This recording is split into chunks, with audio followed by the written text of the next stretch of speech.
My name is Bryce, and this is Bryce About Music. And on our last video, we went back 20 years to go through a list of my 10 favorite albums of 1998. And on today's video, we'll be dialing our hypothetical time machine back another 10 years to 1988, a time when hip-hop, alternative rock, and metal were all shaping up for how they would sound in the 1990s. And once again, we'll be going through a list of the 10 best albums from today's perspective. Of course, my biased perspective, but still today's perspective. And just like in our last video, if you disagree with anything on the list or think I forgot something, let me know in the comments. Got it? Well, let's head back to 1988. Number 10. At number 10 on our list is Leprosy by Death, one of the earliest and most important death metal albums ever released. Most music critics and metalheads credit Death with inventing the death metal genre, evolving that sound from thrash metal, and Death released their first full-length album Scream Bloody Gore a year earlier in 1987. However, Leprosy was the album where everything really was put into place. It was a more refined version of Scream Bloody Gore with faster riffs, vocals that sounded more like the modern death metal growls, at least by comparison to where they were on their first album, and would immediately prove influential to bands like Morbid Angel and Obituary that would release their debut albums just a year after Leprosy. This album feels in many ways like the natural evolution of thrash metal. If you listen to a record like Slayer's Rain and Blood, for example, this feels like the next heaviest thing. It's raw, it's fast, it's morbid, but the vocals are so powerful, the riffs are so fast and memorable, and you still hear little traces of the punk influences that were in thrash metal that later on are much harder to find in death metal. And even compared to what thrash metal bands like Metallica and Slayer were doing in '88, which both of those bands released excellent albums this year, there's still a feeling like those bands were stuck in the past by comparison. Death had hit on something new, something heavier, something more powerful, and Leprosy really represents a different era of Death's music, as later on in the 90s they would go on to make more progressive and technical albums, and Leprosy represents the best of their earlier material. And you can hear traces of the philosophy that would be covered in the lyrics of albums like Individual Thought Patterns and Symbolic, even amongst the morbid lyrics that would go on to influence the Cannibal Corpses of the world and all of the stereotypical death metal grotesqueness. And it's the type of album where if you're into modern death metal and have never heard this, it's not only one of the most important albums in the genre's history, but it still holds up remarkably well, with incredibly memorable riffs and dynamic songwriting throughout. And if you are someone looking to get into the more extreme side of metal, this is honestly one of the most approachable albums that I would call a true death metal classic. Number 9. At number 9 is Perpetual Burn, the debut solo album from virtuoso guitarist Jason Becker, who was just 19 years old when he recorded his masterwork. Becker at the time was one half of the duo Cacophony with Marty Friedman, who would later go on to play in Megadeth on the album Rust in Peace, and if you like the guitar solos on that album, boy are you in for a treat with this one. But stylistically, Perpetual Burn has more in common with the neoclassical metal of Yngwie Malmsteen or the shred guitar of Joe Satriani or Steve Vai. And from a technical standpoint, Becker stands up to and even surpasses those names. Becker's style is full of lightning-fast sweeps and arpeggios that are played as cleanly as you will ever hear them. However, that in and of itself would not be enough to keep me interested in Perpetual Burn a full 3 decades after its release. The thing is, I don't typically gravitate to shred guitar albums or technicality just for technicality's sake. What makes Perpetual Burn so special is its songwriting. Becker knows when to take a break and bring in something slower, more melodic, more atmospheric, and let the music build back up to one of his fast solos. He shows there is a human being behind the technicality, and that matters.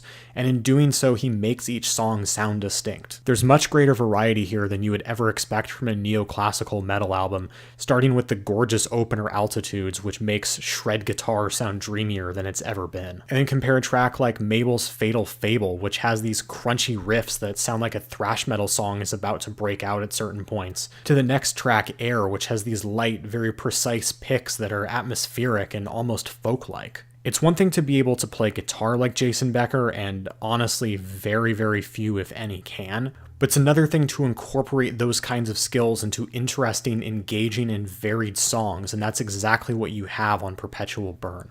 And just a year after Perpetual Burn's release, Jason Becker was diagnosed with ALS and started to lose ability in his hands. He was playing with the David Lee Roth Band at the time and finished an album with them in 1991 by using lighter strings, but as a result, Perpetual Burn was the only solo guitar-centric album that Jason Becker ever released. And that album is an absolute gem of shred guitar that any fan of rock, metal, or technical musicianship can appreciate. Number 8. Next we move to the debut album from My Bloody Valentine, Isn't Anything. This album is essentially the pioneering record of shoegaze, a genre that took ethereal rock music and heavily distorted it to the point where all of it sounded like the same instrument.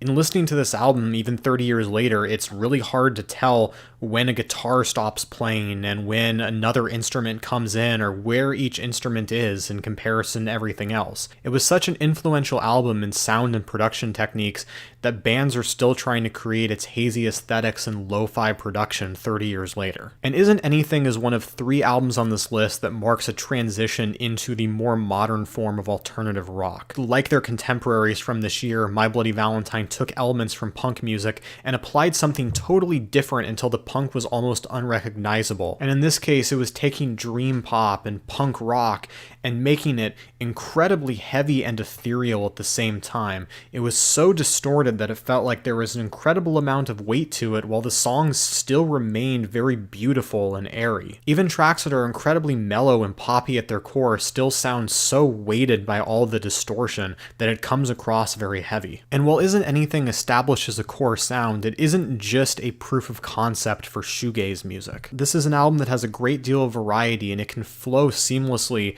through apocalyptic sounds and stunningly gorgeous tracks without feeling like anything has really changed. My Bloody Valentine also employ both male and female vocals, and oftentimes it's hard to tell where one ends and the other begins or where they're both singing at once. They even use that distortion to play with lyrics, as a track like Susie Is Fine has so many pedal effects and so much noise to it that it's easy to misinterpret the lyrics of Susie Is Fine that's repeated over and over again as suicide, which is very intentional for the band and adds a whole nother layer to the meaning of that song. And while My Bloody Valentine would further refine their sound and release one of the best albums of the 90s in Loveless in 1991, Isn't Anything is more than just a precursor to their magnum opus. Even 30 years later, as shoegaze has found its way into other genres and has become almost a cliche in black metal, there's still something unique and charming about this album, and you can see why heavier bands are interested in finding the ethereal trapped within My Bloody Valentine's sound. This is still a classic album 30 years later, and also one of the most important albums in forming the alternative rock music that would come in the next 3 decades. Number 7. At number 7, we have Spokojnie, the 3rd album from Polish alternative rock and punk band Kult. And if you've never experienced the honestly pretty awesome Polish alternative rock scene before, it's very different from their American and British counterparts. You have much more of a traditional folk sound to it, with woodwind and brass instruments being particularly common, and Kult is one of the most influential bands from that scene, and a saxophone is present throughout almost all of their music.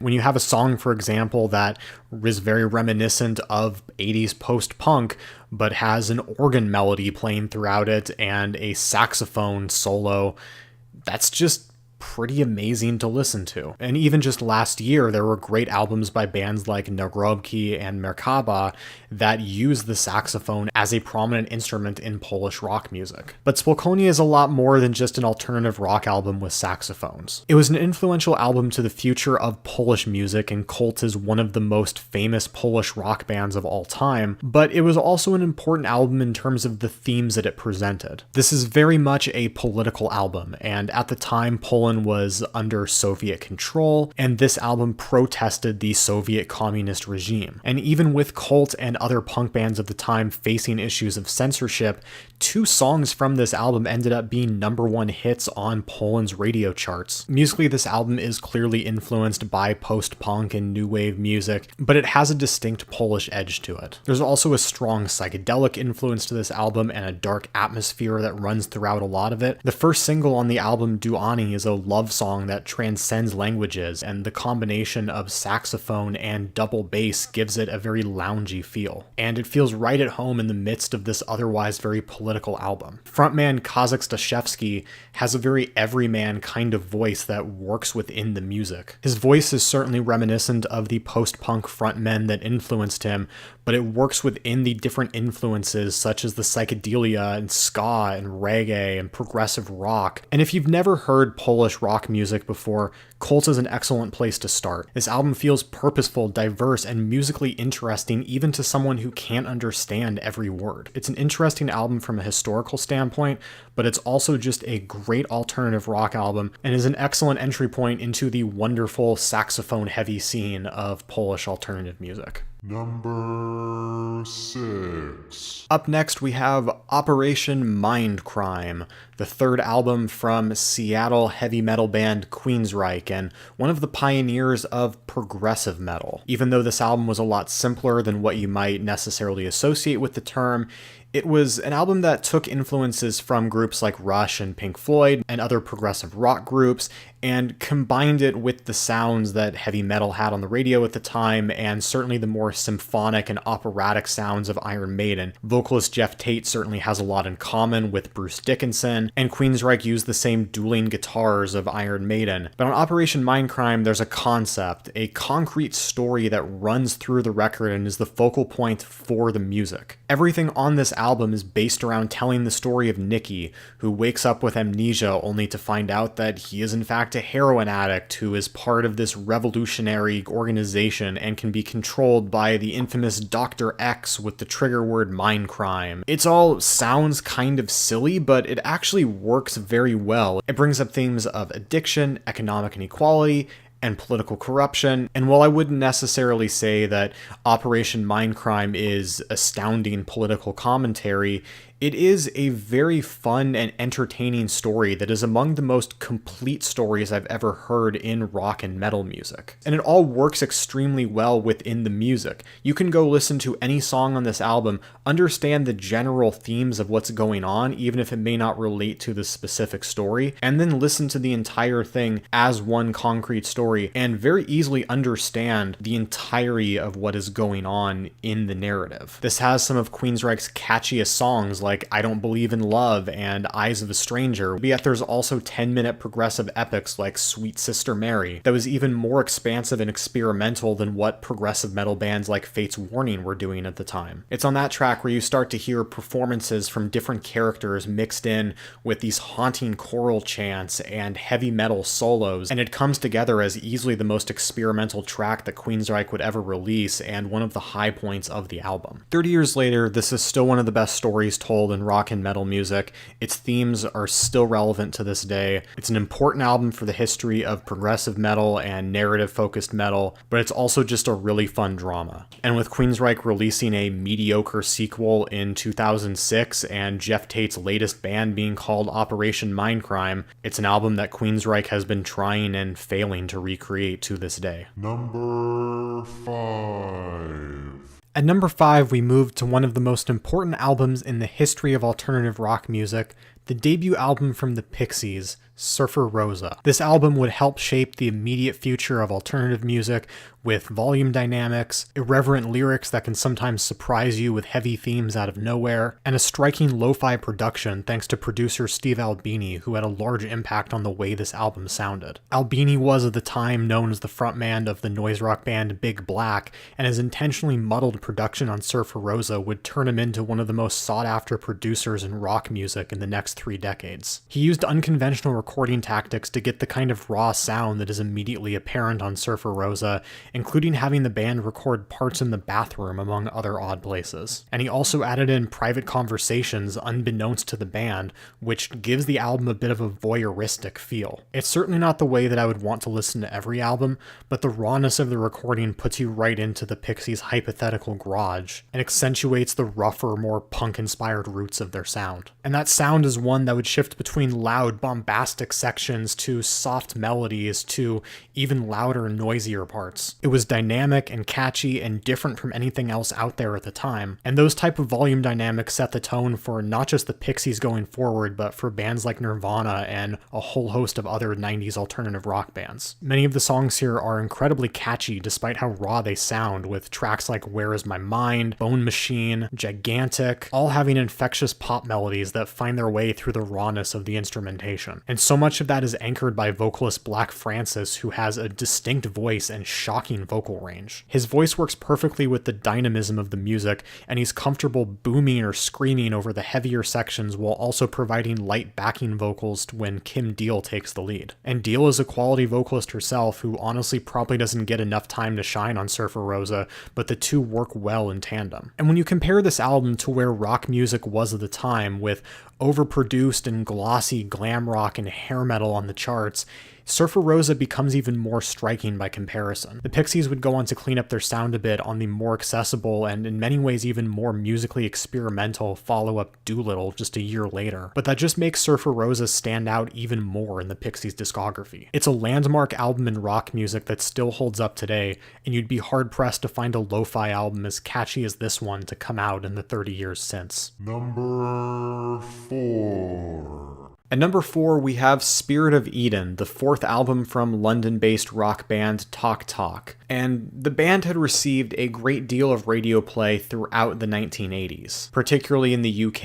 and the rest of Europe, where tracks like 1984's It's My Life was a huge hit, and 1986's album The Color of Spring was a massive success for the band that saw their budget for its follow-up, Spirit of Eden, rise significantly. However, Talk Talk decided to slow their sound down considerably, embrace jazz and ambient elements, and go in a generally more experimental direction that shunned the radio and made this album a commercial failure. It also made it one of the most important rock albums of the last 30 years and is often credited retroactively as the birth of post-rock, a type of experimental rock music that uses guitars to explore texture in a way that you might expect more from electronic music. And while this album lacks the big crescendos and the type of progression that post-rock would later become associated with bands like Explosions in the Sky and Mono, Talk Talk are more concerned with using that texture to create moods and atmosphere, as you have small sounds or instruments that are used maybe once or twice on the entire record just at the perfect moment. As a whole, the music here is slow and ambient, but also incredibly atmospheric and honestly utterly gorgeous. The album starts off with a soft, very beautiful collection of jazzy instruments, and you don't even hear the guitar, drums, and more rock-oriented sounds until about 2 minutes into the album. And as the record continues, it builds to big moments and walls of sound, and you do hear maybe inklings of the types of crescendo that post-rock is known for. And while post-rock is more typically thought of as an instrumental genre these days, Mark Hollis provides an excellent vocal performance that works extremely well with the texture of the album. His voice is certainly more reminiscent of the poppier side of new wave that Talk Talk were originally from, but he floats beautifully over the instrumentation and adds another layer to the piece. And this album, both in terms of Hollis's lyrics, his voice, and the music itself, has a very spiritual tone to it, and all of it flows extremely well. Even though the tracks are very distinct, it still feels connected, and there's a very improvisational sound to it, even though that almost certainly wasn't the way that this was recorded. There's just an atmosphere here that is really unlike anything else released, even 30 years later, with all of the different sounds that this album has influenced, from bands like Sigur Rós to more slowcore bands like Low, and all different types of slower rock music that were shown that, hey, you can take new wave and pop rock and make it slow and jazzy and experimental and play with texture in ways that no one else was doing at the time, and listening to it, there's a vibe that you can just drift away in. It's spiritual, it's peaceful, It's beautiful. At the same time, there's so many different sounds coming in and out. There's so much experimentation, and there's so many different radical ideas that we had never heard in rock music at this time. Number 3.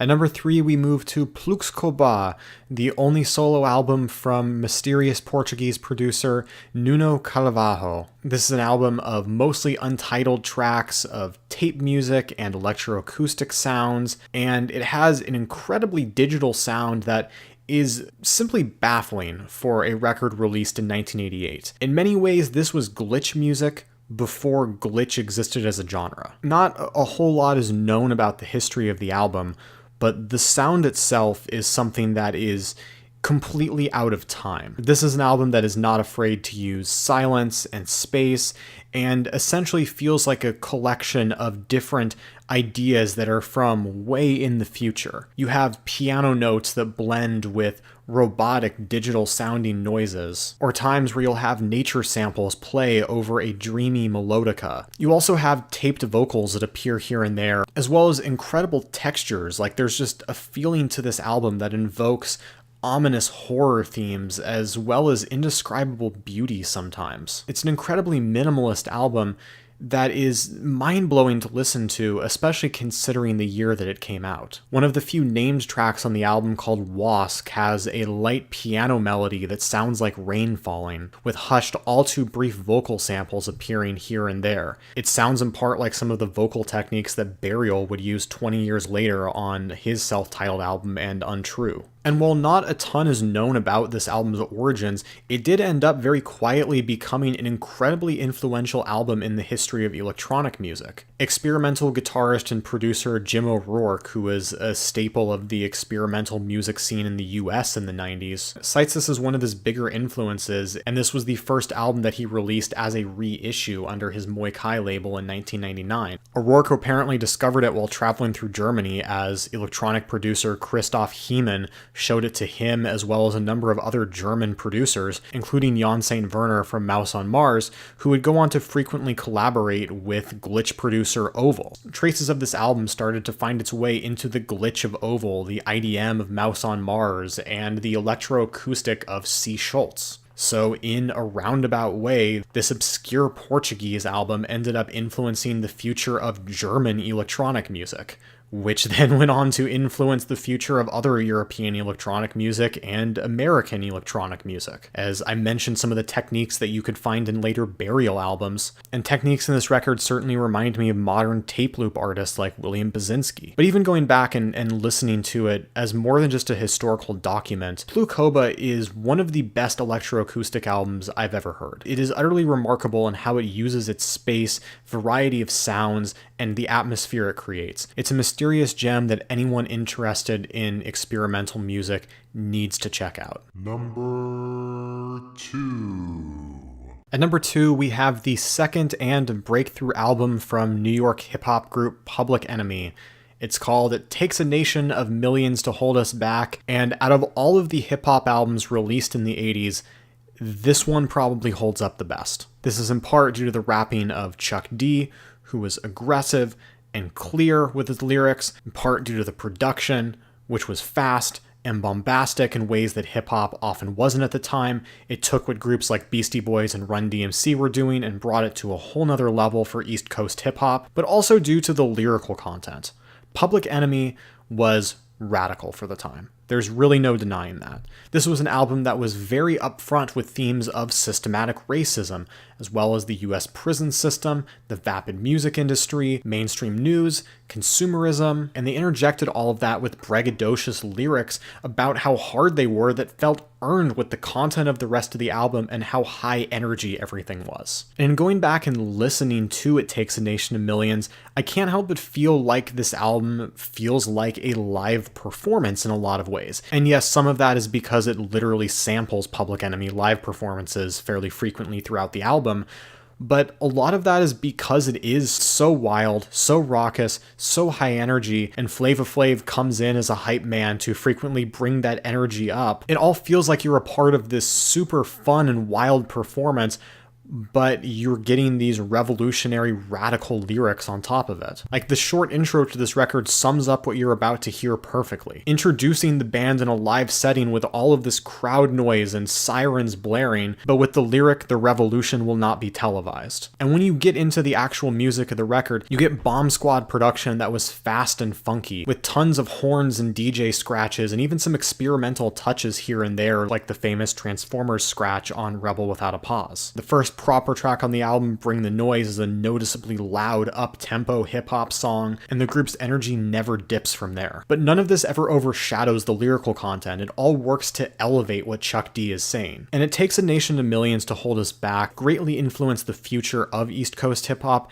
at a time when West Coast hip-hop was starting to take notice. Of course, Straight Outta Compton from NWA was also released this year, which brought an even more hardcore sound than what anyone on the East Coast was doing, but Public Enemy worked to bring both the level of energy and the level of conscious lyricism in hip-hop up more than a few notches, and in the process create an album that at the time many were calling the greatest album in hip-hop history, and still to this day is certainly an album that is in the conversation. Number 1. And the number one album of 1988 is Daydream Nation by Sonic Youth. And yes, I realize that this is not an uncommon pick, but look, this album is incredible. It's one of 3 albums on this list that set the tone for the immediate future of alternative rock music. But unlike Isn't Anything and Surfer Rosa, Daydream Nation was not a raw debut. This was the 5th album from Sonic Youth, a band that had been rising in the New York underground for the better part of the 1980s. They had released a number of noise rock albums that were building towards something like Daydream Nation, something catchier, but also something more experimental and expansive as well. And the success of Daydream Nation is that it is a catchy and memorable album, but one that rarely ever exists within the typical verse-chorus-verse structure of rock music. It's less abrasive and grimy than albums like Evil and Sister, but retains the same fuzziness.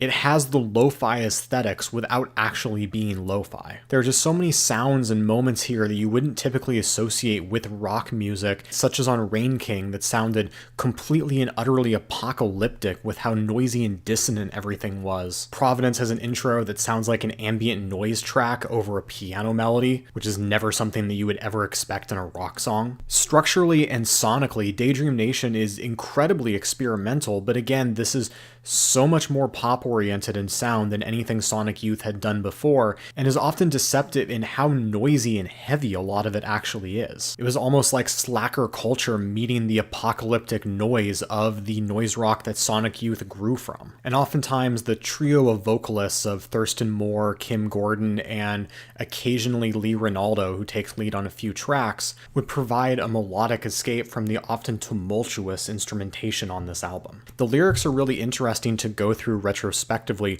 because you have references to all sorts of rock history from both punk music and classic rock, but then you also have the type of absurdism that would exist in indie music in the future. For example, the track Teenage Riot imagines a world where Jay Mascis from Dinosaur Jr. becomes president, and that track ended up becoming a minor hit on the rock charts at the time. But more than anything, Daydream Nation felt like something different. And you could even lump albums like Surfer Rosa and Isn't Anything, and even 1987's You're Living All Over Me by Dinosaur Jr. as well, where they all obviously grew out of post-punk, but there was something both fresh and nostalgic about these albums that got close enough to pop aesthetics to completely eschew it. And it's in these albums where you start to see the birth of indie and modern alternative rock, and Daydream Nation is the crowning achievement of that scene. There was just nothing else like it at the time that was this heavy, this dynamic, this noisy, while also being this catchy and memorable and working outside of all of the tropes of rock music.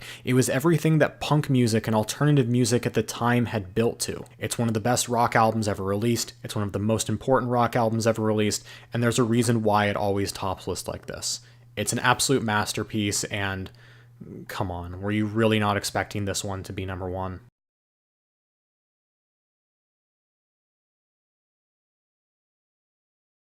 Hey everyone, thanks so much for tuning in. Let me know what you think in the comments. Do you think there's anything I might have forgot? Any albums that you agree with, disagree with? Let me know. You can also check us out on Twitter, twitter.com/BryceAboutMusic, and we have links for all the albums we talked about today in the description below. We'll have more videos coming soon. We'll be doing countdown coming up of the top 10 albums of 2008 and 1978, so stay tuned for that. Thanks. I'm out.